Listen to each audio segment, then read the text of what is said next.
আয়োজিত আজকের এই আলোচনা সভার সভাপতি আটঘরে উপজেলা বিএনপির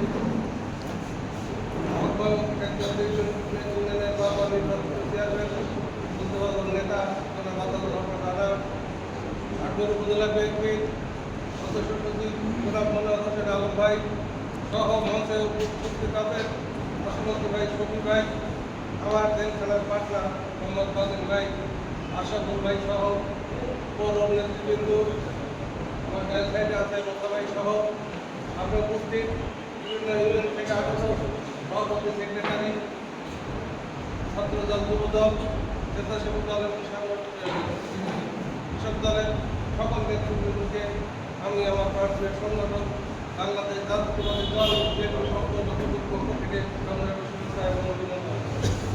সম্মানিত উপস্থিতি, আমি বক্তব্য শুরুতেই একটি কথা যেটা না বললেই নয়, সারা পৃথিবীতে এই সন্ত্রাসী জঙ্গি সংগঠন ইসরায়েল ফিলিস্তিনের নিরীহ শিশু, মস্তকবিহীন, শরীরের অঙ্গ প্রত্যঙ্গবিহীন যে সকল মানুষকে হত্যা করেছে তাদের প্রতি আমি শ্রদ্ধা জানিয়ে ওই ফিলিস্তিনিদের স্বাধীন সার্বভৌমত্ব একটি দেশ প্রতিষ্ঠিত হোক এই আশা ব্যক্ত করে আমি আমার কথা শুরু করতেছি।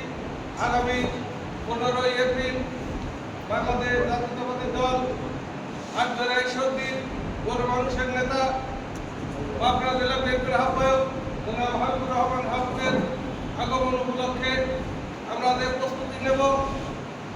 আমরা প্রত্যেকটা প্রোগ্রাম প্রত্যেকটা ইউনিয়ন থেকে মূল দলের সাথে সহযোগী সংগঠন আমরা যেভাবে ঐক্যবদ্ধভাবে আসি, আমরা আগামী দিনে সেই থেকে একইভাবে আসবো। বক্তব্যের সূচনা বক্তব্যে আমার ছাত্রদল নেতা আলম ভাই বলেছিলেন আমাদের ভুল ত্রুটি থাকলে আপনারা ধরিয়ে দিবেন, তাই আমার একটু এটা ভুল কি জানি না, তবে আমার মনের আশা আমরা যখন ছাত্র জীবনে প্রেম করেছি তখন ঈদ আসলে ওই বিয়ার দোকানে কার্ডের দোকানে আমরা হচ্ছে শুভেচ্ছা কার্ড তুলেছি যে আমার বান্ধবীদের আমরা কার্ড পাঠাবো। আমি মনে করি আমাদের রাজনৈতিক ভালোবাসা ওই রকমেরই ভালোবাসা হওয়া উচিত। বিগত 16 বছর অনেক নির্যাতনের শিকার আমরা রাজপথে একসাথে থেকেছি। বিগত দিনটা গেল এই যে আটঘরে উপজেলা বিএনপির পক্ষ থেকে আমাদের প্রত্যেকটা ইউনিয়নে ভালোবাসার কার্ড সভাপতি, সেক্রেটারি বা ইউনিয়ন বিএনপি বরাবর একটি করে কার্ড পাঠাতে তাহলে আমাদের আপনাদের সাথে আন্তরিকতা আরো আগামী দিনে সারা বাংলাদেশ যে ভোটের আমেজ শুরু হয়েছে, এখানে আমাদের করণীয় আছে। আপনারা আজকের এখানে সাধারণ নেতৃবৃন্দ এবং পৌর নেতৃবৃন্দ উপস্থিত আছেন। আপনারা প্রত্যেকটা ইউনিয়নে বৃহত্তর সাবেক 2-3টা ওয়ার্ড মিলে যদি হয়, প্রত্যেক ওয়ার্ডে না পারলেও 9টা ওয়ার্ডে না পারলেও সাবেক 3টি ওয়ার্ড 1, 2, 3, 4, 5, 6, 7, 8, 9 আপনারা নির্দিষ্ট তারিখ ঘোষণা করে দেবেন যে আমরা ওই ওয়ার্ডে বসবো। আমরা জনগণকে সম্পৃক্ত করবো।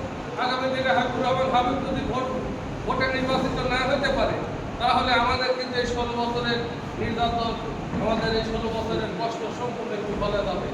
আজকে আমরা কার্ড, টাকা, অর্থ কে থেকে পাবো এই লোক লালসার চিন্তা না করে আমরা ভোটের মাঠে আজকে আমরা অন্যান্য দলের দিকে যেরকম আঙুল উঠাই যে ওরা ভোটের রাজনীতিতে নেমেছে ওরা নেমেছে, আমরা কি করতেছি? আপনি নেতা, আপনি একটা ওয়ার্ডের নেতৃত্ব দিচ্ছেন, আপনি ইউনিয়নের নেতৃত্ব দিচ্ছেন, আপনি কি করতেছেন? আপনার ভূমিকা কি? আমি মনে করি থানা বিএনপির নির্দেশে প্রত্যেকটা ইউনিয়নে বৃহত্তর সাবেক প্রত্যেকটা ওয়ার্ডে আপনারা একটু করে দিন ধার্য করবেন।